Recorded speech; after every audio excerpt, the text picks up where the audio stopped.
Without a doubt, Mario is one of, if not, my favorite video game franchise, and while I haven't played every game in the franchise, I've played a vast majority of them, and the little Italian plumber stars in some of my favorite titles of all time. There's no denying the amount of impact Mario has had on our world, but what is really surprising is the lack of films based about the character. There's currently only 3 feature films with a 4th on its way, but there's one of them that kind of sticks out a little bit more than the others, because in 1993 they decided to make a live action film based on the series, which, is a stretch of the word based. As a Mario fan and someone who is hesitantly excited for the Super Mario Galaxy movie, and with it being April Fool's, I figured it would be a perfect time to revisit the 1993 classic disaster piece in this episode of Console to Screen.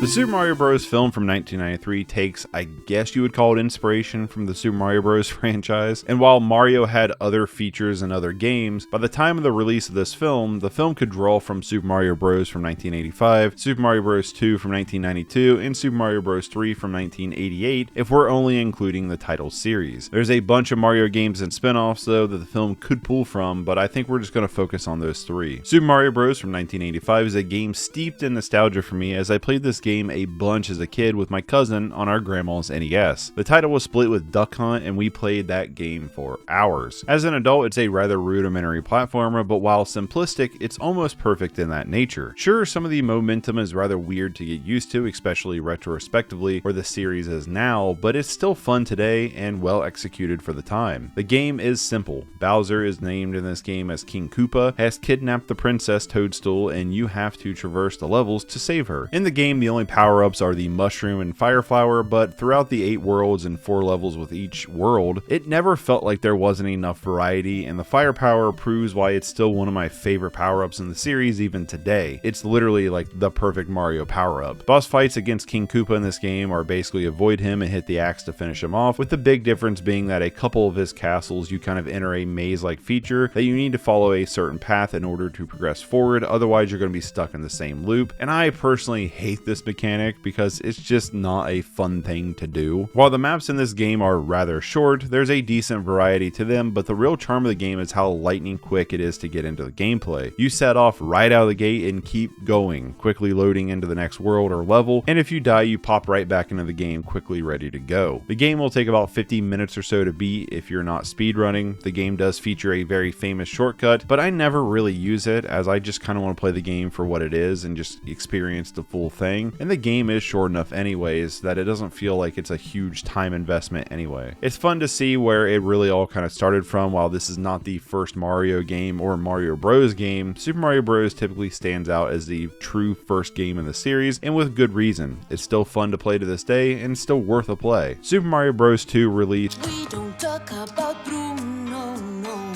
The third game into the franchise, Super Mario Bros. 3, was a huge blowout. This is a game that I never got to play until actually last year on Switch's emulation. Widely considered one of the best, if not the best game of the franchise, Super Mario Bros. 3 is an incredibly impressive game that to this day feels like platforming perfection. Expanding on the core game and opening up into what would become staples of the franchise, Super Mario Bros. 3 introduces the Koopalings and a world map as level transitions. You can choose a path you want to go down and approach the levels how you want to. This spans across several worlds that feel massive and technology pushing for a game on the NES. The variety of bosses that you can actually fight rather than just jump over, and the Tanuki suit offers up a wide variety of gameplay that feels like peak NES. I was blown away playing this for the first time last year and seeing how great not only the game plays, but how great the world is. The game looks beautiful, bright, and colorful. The music is iconic and classic, and I realize that so much of what I love about the franchise really kind of started here. The comparison to the first game to this game feels like the difference between a black and white TV to 8K flat screens. It's such a huge and impressive jump. The story though feels rather the same, and I have to say that I prefer the flagpole ending to the power-up goal, but the levels are just so much better designed here. Airship levels are impressive and fun, the enemy variety poses a challenge, but the levels are just fun to explore and platform through with precision platforming with no weird momentum. It's so well defined find that it's a proven formula that's stuck for decades to come. This game still gets talked about today. It's exactly what a platformer is, and due to its age and excellency, it should not only be considered a must-play classic in the genre, but also a bar for the genre to try to at least meet in terms of expectation and gameplay. But with the catalog of Mario games out there before 1993, how do you transfer this world into a movie? Maybe like an animation that leads to the, kind of nonsensical world of Mario? Nope, we're getting live action, baby.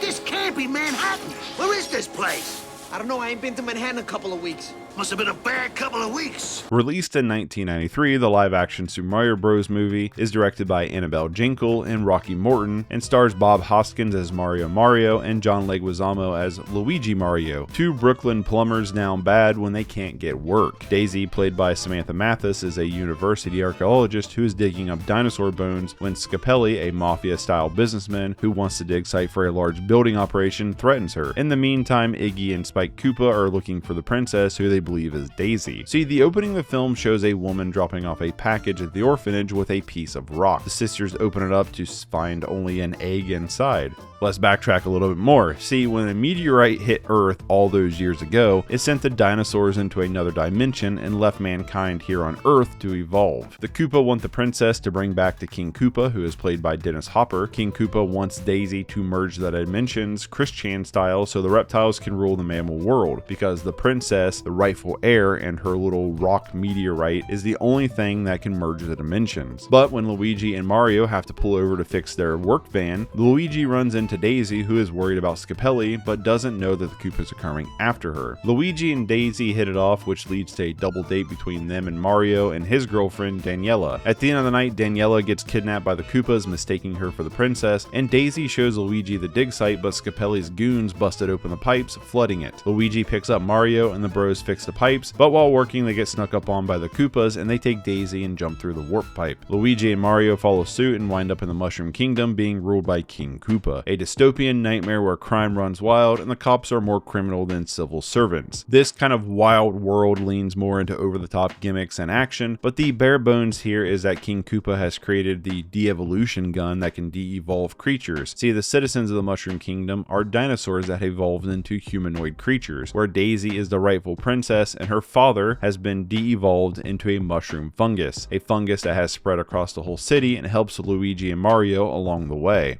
The de-evolution gun turns rowdy citizens like Toad into Goombas, mindless servants of King Koopa, but Luigi and Mario break out of prison before they can be de-evolved into monkeys. From here, the two brothers lose the special rock of Daisy's and must find it and Daisy to save the Mushroom Kingdom and return home. The rest of the movie is doing just this, and when they do finally get to save the day and take out King Koopa, it's a pretty lukewarm fanfare for the Super Mario Bros. Love those plumbers.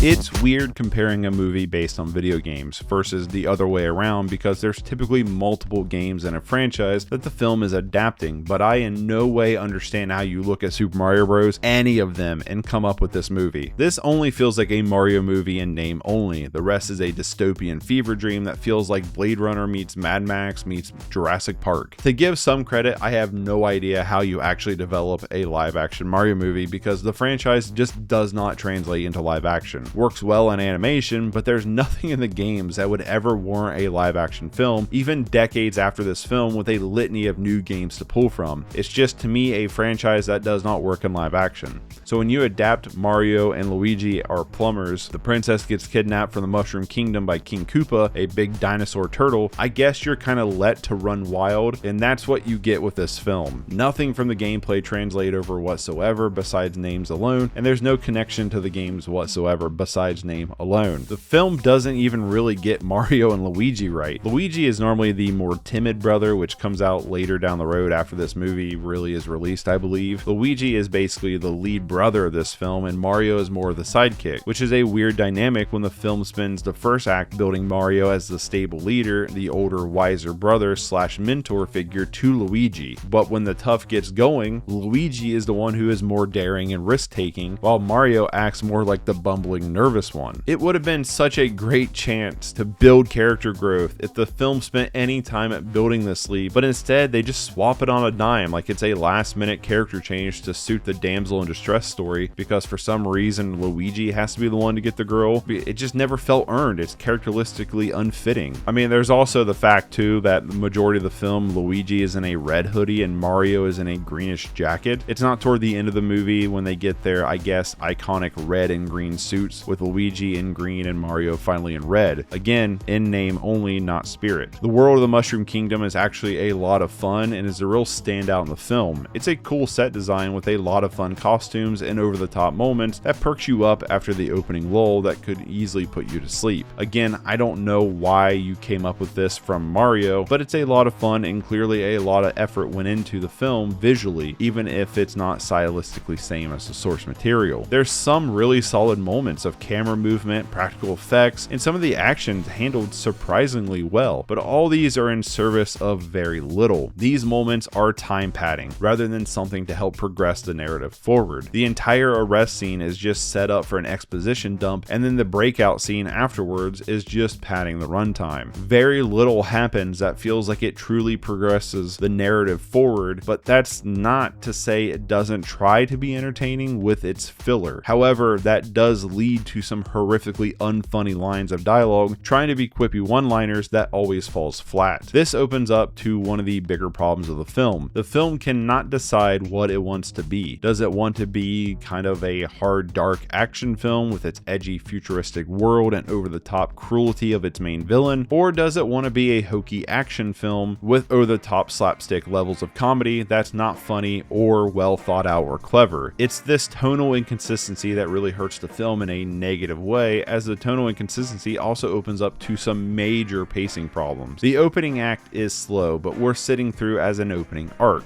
leading into a kind of fun isekai-like section where Mario and Luigi enter the Mushroom Kingdom, and then the padding and tonal changing slowly starts to wear you down. And when the film constantly tries to throw something in your face to entertain you, it eventually becomes dull and lackluster, leading to the final act that even though there's a bunch of flashy stuff happening, I'm just kind of checked out at this point. However, what really helps the film, surprisingly, is the fact that this is a Super Mario Bros. Movie. This is tied back to a classic gaming franchise, and watching it under those lenses adds a level of perspective that makes it inherently interesting. Remove Super Mario, change the names, and what you get is a lackluster science fiction action film that really lacks anything worthwhile and has more issues than positives, even if there are some strong positives about the film like the design and the camera work. Now, slap Super Mario Bros. To it and it becomes a weird fever dream that's impossible to look away from. While the film is Super Mario Bros. In name only, knowing about the games and what the games are, and knowing that this is supposed to be a film based on those games, makes it so weird to see what they came up with. I keep saying in name only, and that is really what the film is, but when you see King Koopa or the Mushroom Kingdom or even the Mushroom King, you can't help but wonder, how did they see the Super Mario Bros. Games and come up with all of this? I mean, sure, I guess Bowser is kind of an edgelord persona with spiked collars, but to see such a punk rock, almost Robocopian world built off of this pixelated turtle is wild in concept, let alone getting greenlit and finished. For that reason, Super Mario Bros. Becomes this weird chimera of adaptation that's both not worth watching and is totally worth watching if you're a fan of the gaming franchise, which is why Super Mario Bros. Is getting a weird play it, then watch it rating. I honestly cannot recommend this film watching it as a standalone, but if you're a fan of the franchise, you kind of have to see what they did here. That's really what makes the film watchable in my opinion.